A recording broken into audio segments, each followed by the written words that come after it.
6 నెలల్లో పెళ్లి పథకంలో చేరండి. మీ ప్రియమైన వారికి 6 నెలల్లో పెళ్లి చేయండి. కృష్ణ సాయి బ్రాహ్మణ వివాహ పరిచయ వేదిక బ్రాహ్మణులకు మాత్రమే. మరిన్ని వివరాలకి కాల్ 8855592015 లేదా 9000333390.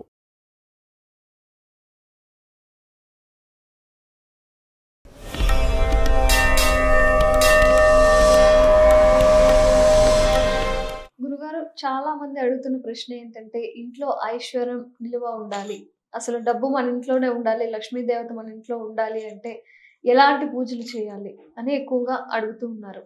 దానికి మీరు ఏం సమాధానం చెప్తారు? పూజ కన్నా పునస్కారాలు ఎక్కువ చేయాలి. అంటే సంస్కారం కావాలి. ముఖ్యంగా లక్ష్మీదేవి ఇంట్లో ఉండాలంటే సంస్కారం అంటే ఇది మనం ఏదో గౌరవం ఇవి కాదు నేను చెప్తున్న సంగతి. ఇంట్లో సంస్కరించుకోవాల్సినటువంటి విషయాలు కొన్ని ఉంటాయి. చీపురు ఎక్కడ పెట్టాలి, ఎలా పెట్టాలి అనేటువంటిది కూడా కొన్ని నిర్దిష్టమైనటువంటి స్థానాలు ఉంటాయి. కిచెన్లో పెట్టకూడదు. అలాగే చీపురుని పడుకోబెట్టకూడదు, నిల్చోపెట్టాలి. అది కూడా ఎలా, మనం కాడ పైకి వచ్చేట్టు కిందకు వచ్చేట్టు పెడుతుంటారు చాలా మంది. ఇట్లా రివర్స్లో పెడతారు, పాడైపోతుంది కింద పెడతాయని. అలా అసలు పెట్టకూడదు. అందులో ఈశాన్యంలో అంతకంటే పెట్టకూడదు. అలాగే నైరుతిలో పెట్టకూడదు. పెట్టుకుంటే ఇంట్లో వాయువ్యంలో కానీ లేదా ఆగ్నేయంలో కూడా వంటగది బయట లోపల కాకుండా పెట్టుకోవాలి. ఇది లక్ష్మీదేవి ఇంట్లో ఉండడానికి నివాసయోగ్యంగా ఉండేటువంటి లక్షణాలు కొన్ని. అలాగే ఇంట్లో పరిశుభ్రత చాలా అవసరం.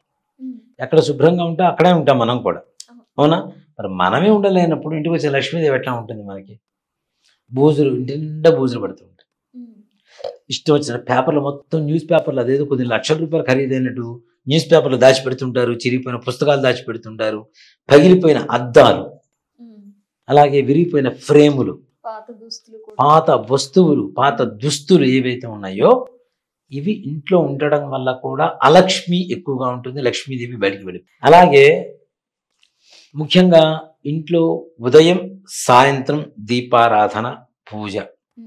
అలాగే ఇంట్లో ఆడవాళ్ళు పిల్లల్ని, భర్తని, మగవాళ్ళని అనరాని మాటలు అనడం.